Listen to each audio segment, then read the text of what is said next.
లాజరు కూడా చెబుతున్నాడు, అంత విజ్ఞాపన చేసిన కర్త చెబుతున్నాడు, ఉపవాసం నుండి రోదన చేసిన హిజ్కియా అంటున్నాడు, అయ్యా నా ప్రవర్తన ఎటువంటిదో నీకు తెలుసు. అన్నిటికల్లా ప్రాముఖ్యమైనది ఏంటమ్మా? ఎవరు చెప్పొచ్చు? అన్నిటికల్లా ప్రాముఖ్యమైనది మన ప్రవర్తన.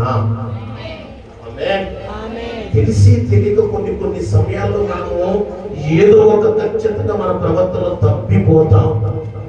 కానీ యేసయ్య తప్పిపోయిన కుమారుడి కోసం ఎదురు చూస్తున్నాడు.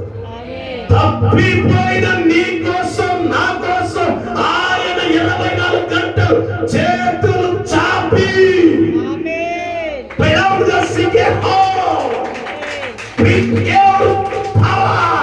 నీ కోసం, నా కోసం చేతులు చాపి ఆయన ఎదురు చూస్తున్నది తెలుసా?